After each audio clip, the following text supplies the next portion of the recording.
Bonjour chers élèves, bienvenue dans cette nouvelle séance d'économie et organisation administrative des entreprises. Aujourd'hui, on va essayer d'aborder le dernier chapitre de la quatrième et dernière partie du programme, la qualité totale. Le chapitre sera intitulé « La certification comme arme commerciale ». Avant de commencer, on va faire d'abord un petit rappel. Donc, sur les séances précédentes, on avait d'abord défini la qualité totale. Celle-ci désigne l'ensemble des actions menées par l'entreprise pour développer la qualité en passant par les différentes étapes du processus de production. Par l'étape de la conception d'abord, par celle de l'exécution et ensuite celle du suivi et du contrôle. Cette qualité totale dépend de deux éléments. D'abord, de la qualité du produit ou service, ça veut dire de la qualité au sens propre, c'est-à-dire la capacité d'un produit ou d'un service à répondre aux besoins ou aux attentes des utilisateurs. Et deuxièmement, de la qualité des services qui entourent ce produit, de la qualité des services qui accompagnent le produit et le service principal de l'entreprise. Celle-ci, à son tour, dépend de trois facteurs. D'abord, de celui de la formation sur le produit. Ça veut dire du niveau des employés et de leur capacité à répondre aux besoins, à répondre aux questions des consommateurs. Deuxièmement, de l'information sur le produit. C'est-à-dire qu'elle dépend des techniques et des moyens qui peuvent être utilisés pour informer, pour faire passer des informations aux clients. Des informations bien sûr qui sont relatives d'abord aux caractéristiques du produit, qui peuvent être bien sûr en rapport avec les produits de la concurrence, etc. Troisièmement plutôt, la commercialisation des produits. Dans cette partie, on avait insisté sur les qualités et les compétences des personnes qui s'occupent de la relation entre l'entreprise et ses clients, qui s'occupent de la commercialisation du produit. Donc cette équipe qu'on avait appelée force de vente, donc on avait vu d'abord qu'est-ce qu'une force de vente et quelles sont les qualités et les compétences que doivent avoir ces personnes pour commercialiser le produit. Dans la dernière étape, on avait vu un outil très utilisé par les entreprises qui s'appelle donc le cercle de qualité et qui participe à l'amélioration continue de la qualité. Cet outil, bien sûr, consiste en des groupes de 3 à 10 personnes qui se réunissent de manière régulière et de manière aussi volontaire pour pouvoir discuter, pour pouvoir relever les différents problèmes relatifs à la qualité et pour pouvoir, bien sûr, résoudre ces problèmes. Aujourd'hui, on va essayer de voir une autre méthode, un autre moyen qui est utilisé pour développer, pour améliorer la qualité. Donc notre objectif serait d'abord de définir ce qu'on appelle la certification et de montrer son rôle dans le cadre de l'ouverture de l'économie marocaine. On sait bien sûr que l'économie marocaine et surtout les entreprises font face bien sûr à un défi de la mondialisation, de l'ouverture de l'économie. Donc ils commencent à commercialiser leurs produits à l'étranger. Et les Marocains, bien sûr, aussi commencent à acheter de l'étranger. Donc, d'abord, on va essayer de définir la notion de certification et quels sont, bien sûr, son rôle comme outil commercial pour les entreprises. Pour répondre à cette problématique, pour répondre à cet objectif, on va d'abord essayer de définir la notion de normes. Deuxièmement, de citer quelles sont les différentes catégories de normes qui existent. Troisièmement, de définir la notion de certification. Et finalement, de voir la certification en tant qu'outil de compétitivité, en tant qu'outil d'amélioration de la qualité. Donc, pour expliquer cette notion de certification, je vais revenir un peu en arrière à la notion de qualité. La qualité, comme on l'avait défini précédemment, est la capacité d'un produit ou d'un service à répondre aux attentes ou besoins des utilisateurs.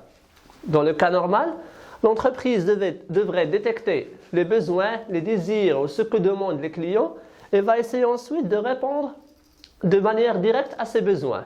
Mais dans la réalité, le client est une personne qui est rationnelle, qui bien sûr essaie de réfléchir, essaie de penser, essaie de s'informer avant de prendre une décision. Donc avant d'acheter, il va commencer d'abord à s'informer sur les produits de l'entreprise. Ensuite, il va essayer de faire des comparaisons avec ceux de la concurrence, de voir ensuite quelles sont les différentes publicités qui existent en la matière. Et ensuite, d'autres facteurs, bien sûr, vont intervenir. D'abord, ces partenaires, ces clients qui ont déjà utilisé, bien sûr, le produit, qui ont déjà utilisé ce produit, vont commencer à lui donner des conseils. Il y a des personnes qui vont lui confirmer la qualité du produit, donc ils vont lui conseiller d'acheter ce produit. D'autres personnes vont dire le contraire. Ils vont prouver ou vont essayer de prouver que le produit ne répond pas aux besoins, ne répond pas à la qualité qui est demandée. Sans oublier aussi que l'environnement de l'entreprise fournit aussi un ensemble d'informations, et le client aussi recherche d'autres informations en dehors de la production. Il demande est-ce que l'entreprise respecte l'environnement, est-ce que les matières et les fournisseurs qui sont utilisés respectent aussi l'environnement, etc. Donc plusieurs questions se posent dans le cerveau du consommateur. Dans ce cas, il aura un dilemme, un problème de choix. Il ne sait pas est-ce qu'il va vraiment choisir les produits de cette entreprise ou non. Pourquoi? Parce qu'il est bombardé d'un ensemble d'informations qui proviennent de différentes sources. Est-ce qu'il va croire les clients? Est-ce qu'il va croire la concurrence, la publicité ou l'entreprise elle-même? Donc on va essayer de résumer ça en une petite question. Comment s'assurer que le produit ou le service respecte le niveau de qualité recherché? Ça veut dire quel est le moyen qui va prouver, qui va garantir au client que l'entreprise respecte vraiment cette qualité ou non. La solution, bien sûr, pour la comprendre, je vais revenir au même exemple. Donc, toutes ces personnes qui ont donné leur avis aux consommateurs sont bien sûr des personnes qui sont subjectives, ça veut dire qui ont déjà un point de vue qui peut être différent. Les clients, par exemple, donc on va essayer de les éliminer. La même chose pour la concurrence. Donc, on sait que la concurrence, son objectif, c'est d'augmenter le nombre de clients et bien sûr de faire face à ses concurrents. La même chose pour l'environnement. Donc, l'information qui est reçue par l'environnement n'est pas tout à fait correcte. Donc, au lieu de tout ça, on va essayer d'introduire un seul élément qui va jouer le rôle d'intermédiaire entre l'entreprise et le client. Cet instrument, bien sûr, ce sont des organisations, ce sont des institutions. Le rôle, c'est de donner, bien sûr, un certain niveau de confiance aux consommateurs et aussi de donner des garanties à ces consommateurs. Garantie à propos de quoi? Garantie que l'entreprise d'abord respecte le niveau de qualité et qu'il respecte aussi le niveau parfois de sécurité et de respect de l'environnement. Donc, la première condition dans ces institutions et ces organismes, c'est qu'ils doivent être indépendants. Ils ne doivent bien sûr être reliés à aucune personne, que ce soit aux consommateurs ou aux entreprises. Bien sûr, l'explication n'est pas aussi simple. Pour essayer d'expliquer davantage, je vais prendre un exemple qui est tout à fait éloigné de ça. Donc, je vais prendre l'exemple d'un élève ou d'un étudiant qui cherche à avoir un diplôme. Pour le faire, donc, il doit rechercher un établissement, un lycée, une école, une faculté, etc. Mais cet établissement, bien sûr, est encadré par une autre institution qui est le ministère de l'Éducation nationale. Essayons bien sûr d'inverser les choses. Donc, le ministère de l'Éducation nationale essaie bien sûr de donner l'autorisation à l'établissement pour qu'il puisse donner un diplôme à l'individu. Il lui donc donne les règles, les conditions à respecter pour pouvoir donner ou attribuer un diplôme aux élèves. L'établissement donc doit respecter ces règles, respecter ces conditions pour pouvoir juger est-ce que l'élève ou l'étudiant peut recevoir ou non son diplôme. Par exemple, si l'on veut obtenir le bac, donc on doit étudier pendant 3 ans dans un lycée et pour l'obtenir, donc on doit respecter les conditions du ministère. Ça veut dire qu'on doit avoir une note supérieure à 10 en calculant les 3 éléments. La note de contrôle continu, la note du régional et aussi la note du national. Donc tout ça, donc le système en entier prend en considération 3 éléments. D'abord, l'élève, l'établissement et le ministère de l'Éducation nationale. La certification passe par les mêmes étapes. Donc, je vais faire maintenant la comparaison avec une entreprise. Si l'entreprise essaie de prouver, bien sûr, au client ou cherche à prouver au client son niveau de qualité, il doit passer par 2 institutions. D'abord, les premières institutions, on va les appeler organismes d'accréditation. C'est semblable au ministère dans le premier exemple. Ce sont des éléments qui posent les règles ou bien sûr les conditions à respecter pour atteindre la qualité. Le deuxième organisme, on va l'appeler organisme de certification. Ce sont les organismes qui attestent ou qui donnent des certificats à l'entreprise comme étant respectueuse de la qualité ou de l'environnement. Le premier organisme donne au deuxième ce qu'on appelle des normes. Des normes, ce sont donc des règles à respecter. Le deuxième attribue à l'entreprise ce qu'on appelle des certificats. C'est une sorte de diplôme, c'est une sorte par exemple de documents dans lesquels il lui certifie qu'il respecte vraiment ces normes, qu'il respecte ces conditions et qu'il mérite d'avoir son diplôme. Donc, si on revient à l'exemple, nos normes elles sont données ou attribuées par les organismes d'accréditation aux organismes de certification dans lesquels ils donnent ou ils précisent quelles sont les conditions, quelles sont les règles à respecter. Le document, donc, la norme, par simplification, est un document donc, de référence qui est établi par un organisme agréé, les organismes qu'on a appelés organismes d'accréditation, et qui permettent donc de donner les règles à respecter pour des exigences de qualité ou des exigences aussi de processus. Ça veut dire en d'autres termes qu'il s'agit donc de documents ou de fiches qui sont établis premièrement par un organisme agréé, par des institutions, et qui permettent de préciser à l'entreprise les règles et les conditions qu'elle doit respecter pour atteindre un certain niveau dit de qualité. Donc, ces normes peuvent garantir 3 éléments. Donc, on a 3 types de normes.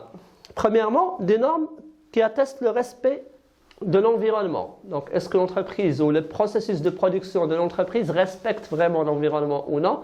Est-ce qu'elle ne pollue pas l'environnement? Est-ce que les matières premières sont de qualité à respecter bien sûr l'environnement, etc. Deuxièmement, la qualité des produits et des services qui sont achetés. Et troisièmement, des normes qui ont rapport avec les conditions de travail des employés. Est-ce que les conditions des employés sont favorables aux individus ou non? Donc, les normes, bien sûr, de qualité sont nombreuses, mais on va essayer de dire quelles sont les normes les plus connues dans le monde. D'abord, la catégorie de normes ISO. ISO qui veut dire, bien sûr en français, Organisation internationale de normalisation. C'est une institution mondiale qui édicte quelles sont les règles, bien sûr, à respecter par les entreprises pour atteindre la qualité. Donc, cette institution édicte 3 types de normes. D'abord, les normes ISO 9001 qui sont relatives au management et à la gestion de la qualité, ce qu'on a appelé donc la démarche qualité. Deuxièmement, la famille ISO 14000 est relative au respect de l'environnement. Donc, il essaie de dire est-ce que l'entreprise respecte vraiment l'environnement ou non. Et la troisième, c'est la famille ISO 22000 qui est relative à la sécurité des denrées alimentaires. Donc, ce sont des normes qui doivent être respectées par les entreprises agroalimentaires. Deuxième famille de normes, c'est la famille BS OSAS 18001. Donc, elle est semblable, bien sûr. Donc, c'est une norme qui atteste le respect de la santé et de la sécurité au travail. Donc, elle est relative surtout aux employés qui travaillent au sein d'une entreprise. Donc, il existe bien sûr plusieurs autres normes, mais je me suis contenté bien sûr des normes les plus connues d'abord. Et deuxièmement, ces normes, bien sûr, elles sont édictées par des organismes qu'on appelait organismes de normalisation, donc qui existent au niveau mondial. Mais ils peuvent être donnés ou fournis par des organismes de certification, donc qui existent que ce soit au niveau local ou au niveau international. Passons maintenant à la notion de certification. Pour définir la certification, je vais revenir au schéma initial. Donc on a dit que d'abord, les normes elles sont fixées par les organismes d'accréditation et qui fixent donc les règles à respecter pour atteindre la qualité. L'entreprise, donc, pour obtenir ou pour attester le respect de ces normes, elle doit s'adresser à un organisme qu'on va appeler organisme de certification. Elle va donc déposer une sorte de demande à cet organisme. Donc, cet organisme va donc donner à l'entreprise une sorte de diplôme ou un certificat lui prouvant qu'il respecte ces normes, qu'il respecte les règles de la qualité. Donc, toute cette étape est appelée donc la certification. Donc, il s'agit d'un ensemble d'étapes, il s'agit donc d'une démarche qui permet à l'entreprise de prendre ce certificat. Donc, on va essayer maintenant de la définir. Donc, il s'agit d'une opération ou d'une démarche dans laquelle un organisme agréé ou extérieur à une entreprise, donc comme on voit ici, donc il s'agit d'un organisme qui est indépendant et extérieur à l'entreprise. Donc, garantit qu'un produit ou un processus répond aux exigences d'une norme. Donc, en donnant ce certificat à l'entreprise, l'organisme lui garantit qu'il respecte les normes qui sont édictées par les organisations internationales de qualité. Donc, pour avoir cette certification, l'entreprise doit passer par un ensemble d'étapes. La première étape, Donc, cette notion de certification n'est pas d'abord obligatoire. Donc, c'est une notion qui est bien sûr, le choix reste pour les entreprises. Donc, chaque entreprise voulant avoir ce certificat, voulant avoir bien sûr ce diplôme, si l'on peut dire, de la qualité, va adresser une demande envers bien sûr l'organisme de certification. Cette demande va être bien sûr étudiée et ensuite elle va avoir une réponse. L'organisme va essayer d'étudier, faire une évaluation des activités de l'entreprise en essayant de les comparer aux normes. Donc, il étudie d'abord l'ensemble des processus de production, il étudie les matières premières qui sont utilisées, donc en détail les activités de l'entreprise. Et ensuite, il fait une comparaison avec les chapitres de la norme demandée. Si l'entreprise, par exemple, cherche un certificat de la qualité, il va comparer donc avec les règles de la qualité. Ensuite, il va essayer de donner son jugement. C'est un jugement initial. Donc, c'est une sorte de rapport qu'il va donner à l'entreprise, lui permettant de corriger ses erreurs. Donc, il va lui donner une seconde chance. Ensuite, il va venir pour faire un nouveau audit, un nouveau contrôle de différentes activités pour voir est-ce que l'entreprise a corrigé ou non ses erreurs. Donc, il établit ensuite un rapport final qui lui permet donc de prendre une décision. Donc, ce rapport est étudié par la commission, par l'organisme de certification, pour ensuite donner sa décision. Et cette décision, bien sûr, sera donnée de trois sortes. Soit qu'il va approuver que le processus respecte la qualité, donc on va lui donner le certificat, soit qu'il ne respecte pas la qualité, donc on doit refuser, soit qu'il y a encore quelques modifications, quelques changements à faire. Et dans ce cas, donc, on lui donne un autre délai pour qu'il corrige les erreurs. La question est maintenant pourquoi la certification? La certification, bien sûr, il y a plusieurs enjeux, plusieurs raisons. Ce sont d'abord les raisons qu'on a vues au niveau de la qualité, les trois enjeux commerciaux, économiques et sociaux, auxquels s'ajoutent d'autres enjeux. Premièrement, des enjeux technologiques. Une entreprise qui veut respecter, qui veut avoir un certificat va être obligée à modifier tout son processus de production, à utiliser de nouvelles machines, à améliorer bien sûr les machines existantes, donc en d'autres termes à innover. Donc il doit à chaque fois introduire de nouveaux changements pour pouvoir atteindre le niveau recherché. Deuxièmement, les enjeux commerciaux. Donc, comme bien sûr un élève qui a un certain diplôme et qui lui permet de remplir son CV, de la même manière, une entreprise qui a un certificat de qualité peut bien sûr, ça peut lui attribuer une amélioration de l'image de cette entreprise auprès de ses clients et auprès aussi de différents partenaires. Ce certificat va lui permettre donc, premièrement, d'améliorer son image et deuxièmement, donc, d'attirer de nouveaux clients et de garantir aussi aux clients existants que l'entreprise a déjà amélioré sa qualité. Des enjeux économiques, puisque donc l'amélioration de l'image va, comme je viens de dire, attirer de nouveaux clients. Ces clients qui vont être attirés, donc ils vont acheter de plus en plus des produits de l'entreprise, ce qui va donc contribuer à augmenter ses bénéfices et sa rentabilité. Sans oublier que cette notion de certification aide l'entreprise à améliorer de manière continue la performance. Le fait d'obtenir un certificat ne veut pas dire que l'entreprise, ça y est, elle a atteint donc le niveau de qualité recherché, il va donc s'arrêter. Mais ça veut dire qu'il doit continuer, puisque le certificat il est donné pour une durée de 3 ans renouvelable. Il doit donc rechercher de manière continue à améliorer cette qualité.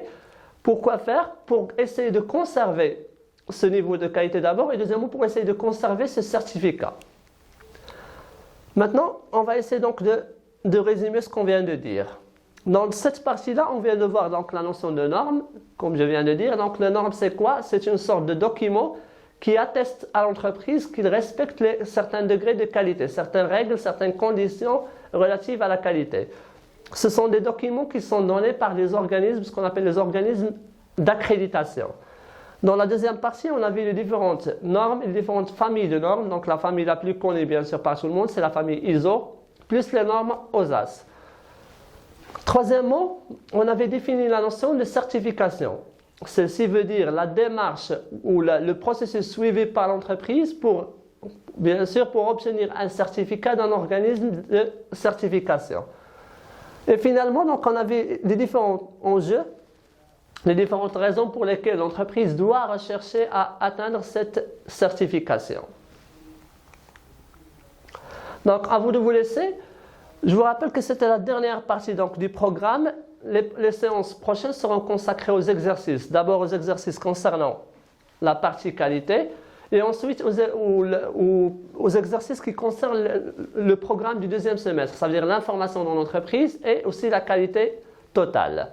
Donc je vous dis au revoir et merci pour votre attention.